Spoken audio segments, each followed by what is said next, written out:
ఇక విజయనగరంను భారీ వర్షాలు ముంచెత్తాయి. జిల్లాలోని పలు ప్రాంతాల్లో విస్తారంగా వర్షం కురుస్తుండటంతో ప్రజలు తీవ్ర ఇబ్బందులు పడుతున్నారు.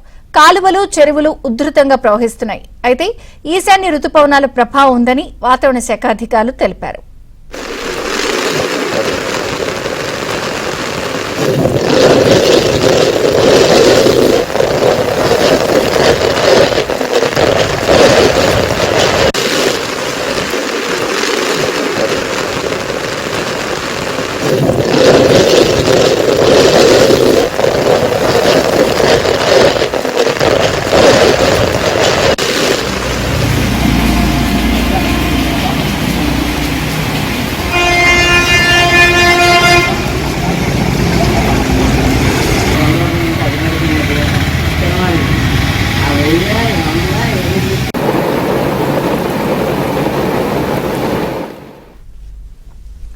ఇంకిటు తెలంగాణలోని పలు జిల్లాల్లో కూడా వర్షాలు కురుస్తున్నాయి. ఎడతెరిపి లేకుండా కురుస్తున్న వర్షాలకు మహబూబాబాద్ జిల్లా కొత్తగూడలోని వాగులు ఉధృతంగా ప్రవహిస్తున్నాయి. రోడ్లు జలమయం అవడంతో సమీప ప్రాంతాలకు రాకపోకలు నిలిచిపోయాయి.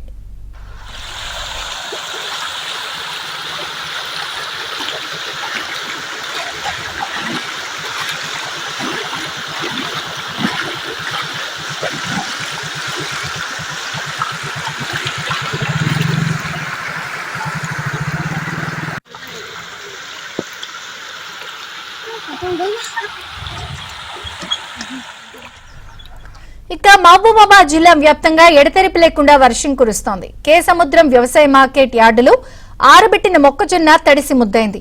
తడిసిన మొక్కజొన్నను మద్దతు ధరకు కొనుగోలు చేయాలని రైతులు కోరుతున్నారు.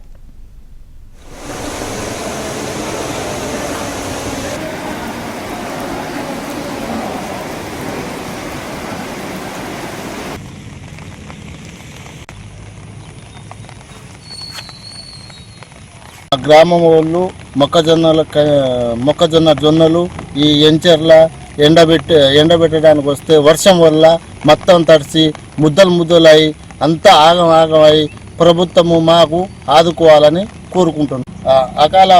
రాత్రి అకాల వర్షాలతోని దాదాపు 30-40 ఎకరాల మొక్కజొన్నలు ముద్దలై అంతా ఆగమై ఈ ప్రభుత్వాన్ని మేము ఆదుకోవాలని కోరుకుంటున్నాం. మహబూబాబాద్ జిల్లా గూడూరు మండలంలోని భీమునిపాదం జలపాతం పర్యాటకులను ఆకట్టుకుంటోంది. కీకారణ్యంలో కొండపై నుంచి జాలువారే నీటి ప్రవాహాన్ని చూసి టూరిస్టులు పరవశించిపోతున్నారు. జలపాతం అందాలు ప్రకృతి ప్రేమికులను ఆకట్టుకుంటున్నాయి.